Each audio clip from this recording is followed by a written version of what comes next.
probably in this race before we go to the Mount Lofty stage tomorrow to stick their elbows out and make the fast legs tell. Of course, though, what they would have to contend with also is the wind.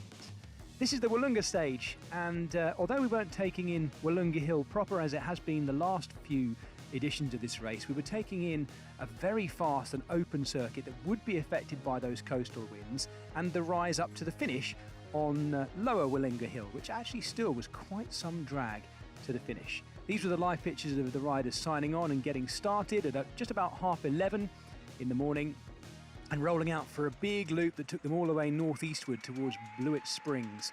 Constantly attacking from the off was Jonas Rutsch, the German for EF Education Easy Post. He tried 3 times. Eventually it worked, and he went clear with a very strong rider, Daryl Impey, former double winner of this race, of course. They went through the finish line, which actually was a mountains point the first time, and took the points there. It was Jonas Rutsch who rode through, with Daryl Impey just behind him.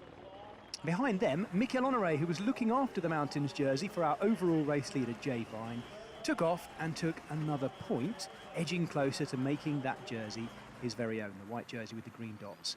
Once through there, the wind really started to show itself, and it split the peloton in half. Not quite half, sort of 2/3 and 1/3, I guess you'd call it. But that shot there is what we would see literally for the rest of the race. They never quite closed it. So close, always somewhere between 30 seconds and a minute or so, the gap between our front group and second group, but they never came back.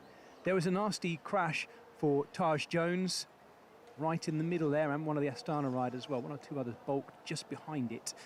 Thankfully, that was the only real crash action that we saw all day in what has been a relatively crashy week so far, a nervous start to the Men's World Tour.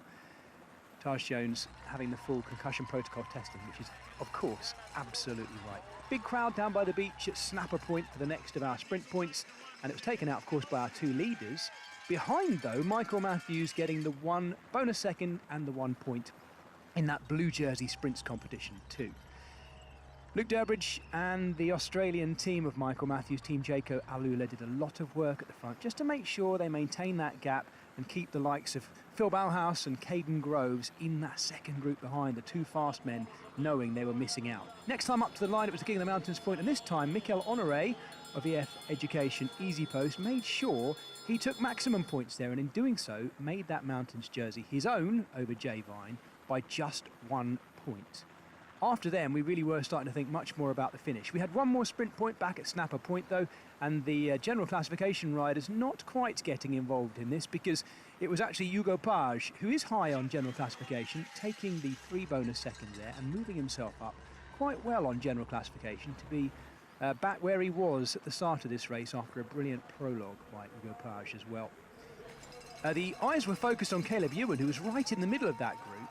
Where they should have been looking, though, was a little further up, because there was a Frenchman in the colours of Cofidis who was perfectly positioned round the final left-hander to bring them to the finish line in Willunga Township.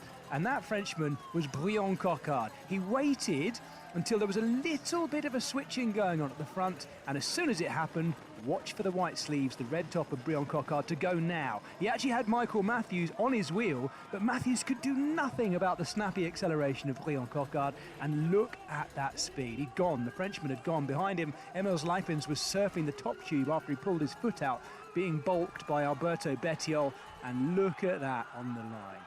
Pretty much a gap there between himself and the others. Brian Coquard has been a pro for 10 years, and it's taken him 10 years to get a victory at this level in the World Tour. He was understandably emotional at the finish as too. What a great day for the French. Coquard the winner, Hugo Page 3rd, Paul Penouet in 4th, and 4 Frenchmen in the top 10. What a great day for them. This uphill finish obviously suiting Coquard down to the ground. He knew it. He had a big lead out from his team too. Alexis Reynard did an awful lot to get him into position into that final corner. But of course, Coquard had to finish off. And look at the gap back to Bettiol and the others in the end. Great ride by Bettiol, it has to be said too. But this was Brian Coquard's day. 10 years in the making, and the biggest win of his career. On the podium, he was delighted and, as I say, quite emotional really, I think, as it all sunk in. David Mackenzie giving him the big build-up on the podium, and rightly so. A great day for the Frenchman, richly earned in the years of sprinting. There's the general classification going into the final stage, the Mount Lofty stage. Jay Vine is still leading, but by 15 seconds over 2